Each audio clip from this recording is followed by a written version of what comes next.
Alrighty. We are back, and I'm tiny bit late. Rushing around doing some things, and it's stuff just got on top of me.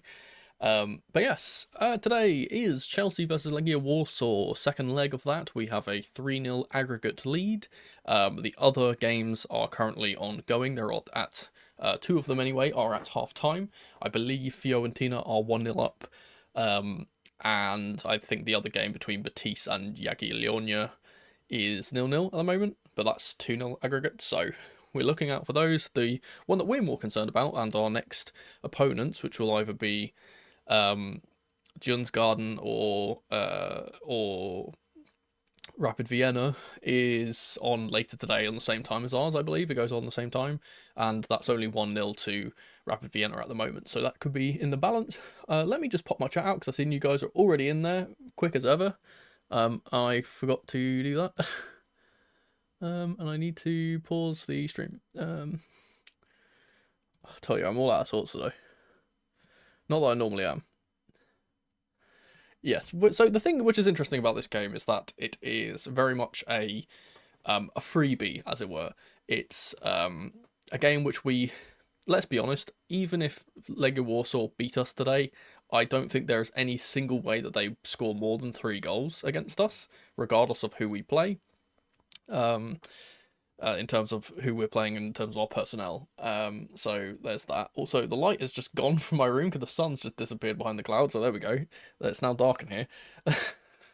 But yes, so we've got the bingo card. We've got predicted lineup as ever. I think my predicted lineup is a bit conservative in terms of the amount of rotations that I will be making. Though there is every chance that a lot of youth players play, and I'll kind of highlight them as we get in there. What I did want to initially kind of say here, as we start this off, is that and I know I've started a bit later, so like I should speed up in a little bit, but I think it's important for me to kind of talk about the day and what the occasion, I say the occasion, what the day is. Obviously today, if you're unaware, is the anniversary of Abradeep Sar passing. It's been 1 year since he passed. Obviously, he was known more as the Angry Rant Man on here, and he was a big part of not only the Chelsea community, but the Chelsea online community specifically. And though I never met him personally, I've heard loads of good things from people that have, and yeah, it's a sad day to kind of reminisce about that, and I never really got to speak about this when it initially happened and he passed and we found out that news. I never really got to speak on it too much because I was ultimately too busy. But yeah, it's sad because like I remember him being a person that personally I kind of looked up to. He was one of those people that just, was a regular person, regular bloke who wanted to make content on Chelsea, and he made that possible for himself, and he became really big. And again, as I said, loads of people have got so many good words to say about him, about his passion for the club, about how he supported the team, about how he was off screen just a really nice guy. And yeah, it's I just wanted to kind of send my condolences to the family in this day, which would be quite emotional, I can imagine. So yeah, rest in power, as I said. But yeah, yeah, his last game alive was our 6-0 Everton win, so I hope he's still reminiscing about that up there. But yeah, cool. With that out of the way, with the admin out of the way, let's go into the bingo card. Let's get a bit of the happiness back. So we've got a lot of new things on here, because again, I think there's going to be some rotations, and I think there's going to be some interesting things going through in this game. First of all, we've got Kieran Dewsbury Hall solid again. He's been putting in some very good performances recently. And I don't know if other people notice this. I think he's slowly starting to come into his own. And yeah, I think he was really solid the last time he played. He was one of the best players on the pitch. I think he'll do that again. Hopefully he can do that. I've got George goal/assist. Now, I think he'll follow up his good performance in the first leg with another good performance here, hopefully. We've got clean sheet, which we usually have. We have better crowd. We've seen from the shed that they've kind of They've organised another singing section for this game, I believe. So hopefully we get that. We get the scarves out and stuff. I've seen that the stadium or some authoritative figures have stopped them from bringing flags into the ground, which is kind of annoying. But there we go. I haven't seen the lineup yet. No spoilers. No spoil-ups. I will be there in a bit. Subs make the difference. This is just if we get substitutions that have that impact subs. We have early goal. We have Samuel Raksaki app. We have Reese rotation if he comes in. Game of 2 halves as usual. Unlucky goal scorer as usual. Player booked for descent as usual. I've got Josh player of the match. Now I think that Josh is a candidate for a really, really good performance here if he plays. We've got which is why I put that. I think that he's one that I really think is going to have a really good game today. We have the Maresca ball in full flow, rest VR mistakes usual. I've got Amugu. Don't know if he'll play. Maybe we've got Worldy on here as always. I've put debut. Now there's a few young players that will be included in the matchday squad, and hopefully one of them can make their debut, and I'll talk about those in a little bit. I've got correct prediction for my score prediction, which remind me to actually do that because I keep forgetting. Set piece goal as usual. Mono on vacation. My camera was freezing earlier, so hopefully that's stopped. It's not like that. I've put Shim goal. I hope Shim can get a goal. Now this is an interesting one. I've gone for over 5 youth players, and this is for if 6 youth players are on the pitch at the same time. I don't think this will happen, but I feel like it's a cool thing to kind of tick off if it does. Then we've got Josh in midfield, Joshua Champong, and then through to the semis for a win. Now, you guys are reacting to the lineup. I'm assuming it's out, so I will look at that in a second. But let me just quickly do my predicted lineup. I'll throw this in. This is what I'm going to say, and I think that Enzo Maresca is a coach that will not completely throw this game in terms of, oh, let's play 11 youth players and kind of leave it at that. I think he'll still play a relatively strong side, so I've put in some senior players as well. Camera freeze already? We can tick that off when we do Feeling Blue later. Great. I was just saying about it. Let me fix that. There we go. Cool. So in goal, Philip Jurgensen. I think this is pretty apparent. He's our rotational goalkeeper now. I think he will play. As I spoke about earlier, Joshua Chempong. Now I'm going to put the back four in a weird thing because usually I put the back four and then I kind of move the players into position. I'm not going to be doing that today because I think of certain players playing in certain positions. I don't think it makes sense to be putting, for example, the first player I'll be putting here, Badiashile. I don't think it makes sense to play him as a left back, even though I think that in a 4 setup he would look like the left back. I think Badiashile is going to be the left side centre back. In the centre, we'll see Tosin Nadal Bioyo. And then at right back or the right centre back, I would play Joshua Chempong. In the middle, this is weird. my pick for the middle is very odd.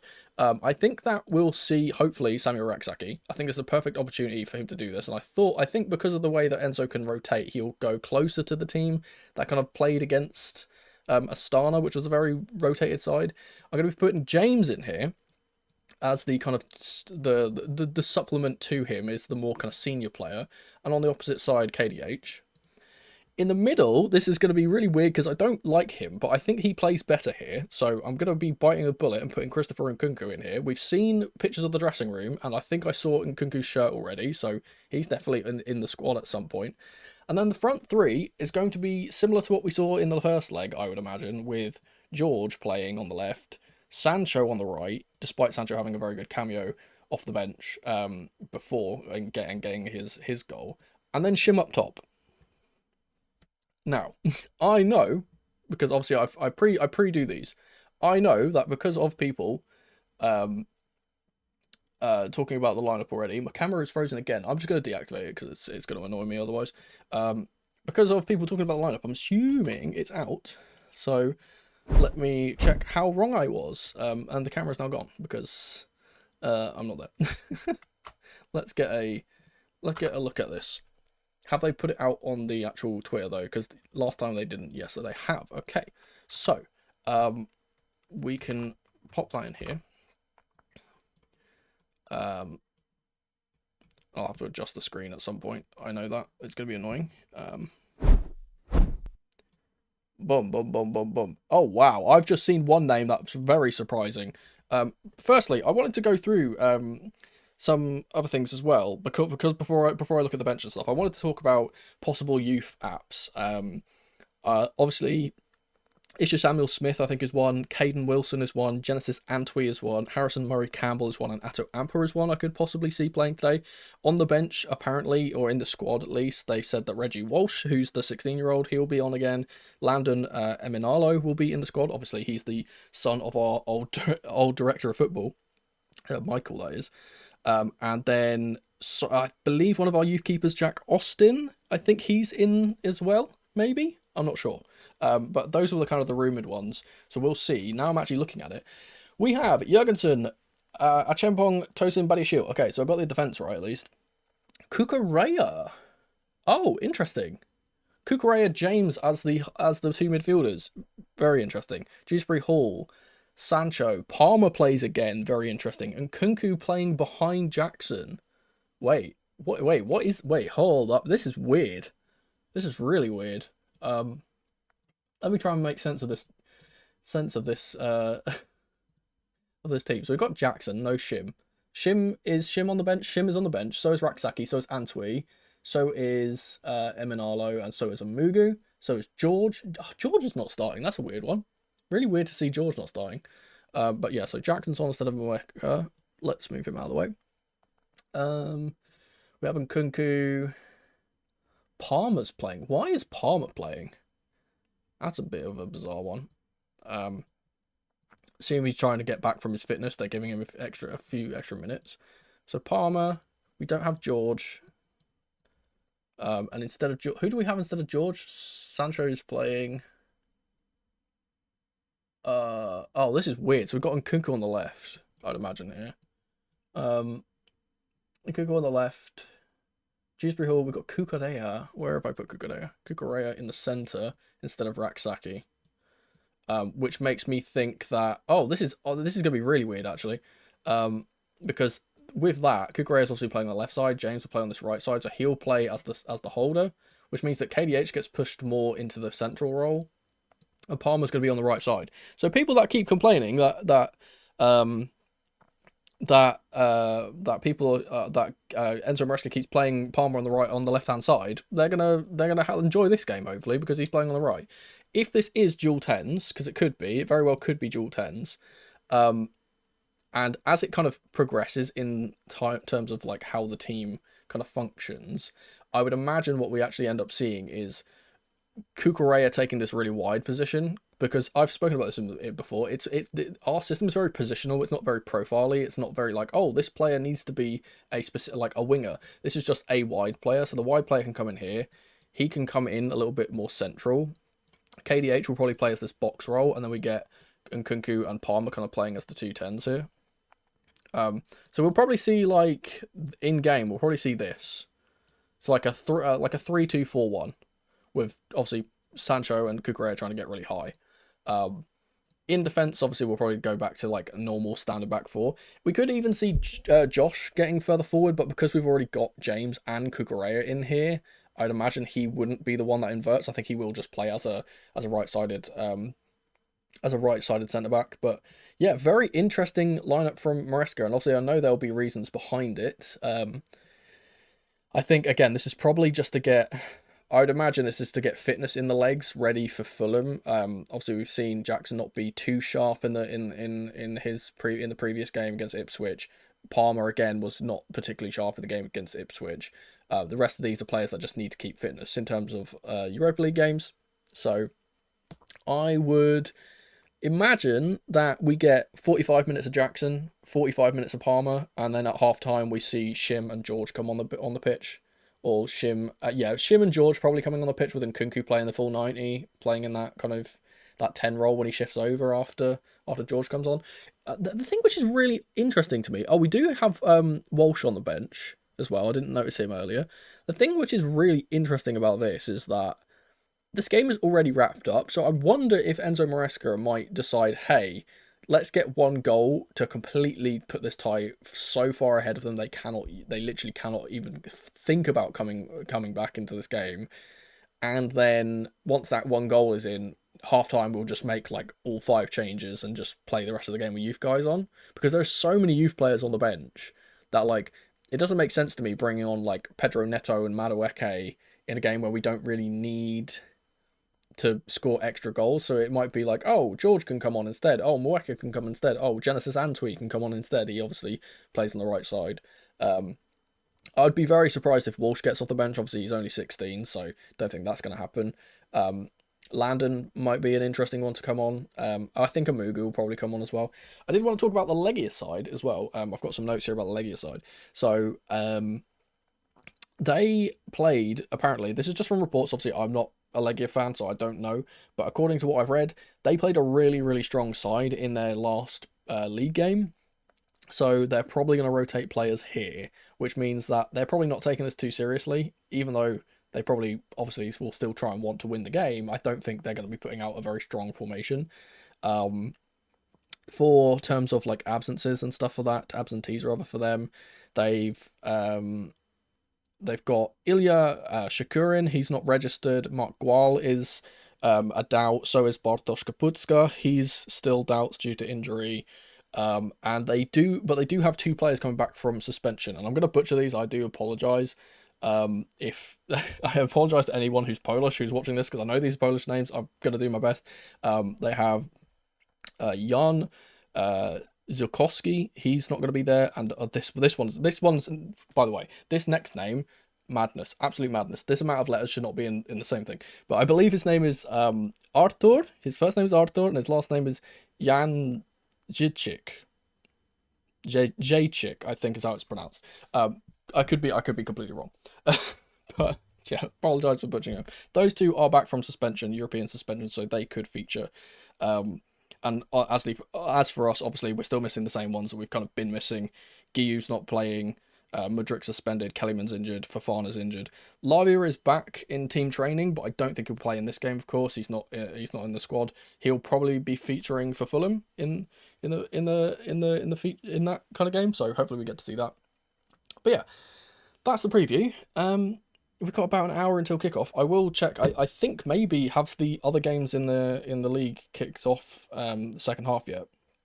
I want to check that real quick to see if there's been any developments there. There has been, and a very big, interesting goal has been scored. That the Minnows, the Slovenian teams, Celje, have just equalised, or very recently equalised against Fiorentina. Now they're only 1 goal down from on aggregates. That's a very interesting one. So that could definitely be something we need to look out for, because they could upset Fiorentina, which would be fantastic for us, because obviously they've been on a really good run. I would say that for a team from the Slovenian league, they have been so good. They've got one of the top goal scorers in the league as well, which is kind of fun. It's always nice seeing Minnows do well. I would like to see them in the final. That'd be good, and we could batter them and then get our trophy. That'd be fantastic. Obviously, we need to check who's going to win versus Vienna and Djurgården, that are playing later at the same time as us. But yeah, thank you guys for hanging out as ever. I will be ending the stream here because, yeah, that's pretty much all I wanted to talk about today. Again, very interesting lineup from Enzo Maresca. Hopefully this is a good game. I think this will be a fun game. It's a game where we don't really have to have too much pressure on us. We've pretty much through regardless. A 0-0 is good enough to take us in. A 2-0 loss is good enough to take us in. So, like, it doesn't really matter. But, yeah, hopefully we get to see a lot of the youth guys play. That's what I would like to see. Hopefully Jackson can kind of just get some confidence back in him before the Fulham game. That would be fantastic as well. Get Palmer as well. Hopefully those 2 can get some goal contributions, get that confidence back, and we can make a real good push for the final stint of the season, where we will need to be at our best for the remaining 6 games, so we can actually get into the top 5 and get that Champions League football that we are looking for. But as I said, thank you guys so much for watching. Keep that blue flag, easy for me to say, keep that blue flag flying high as ever. Come on, you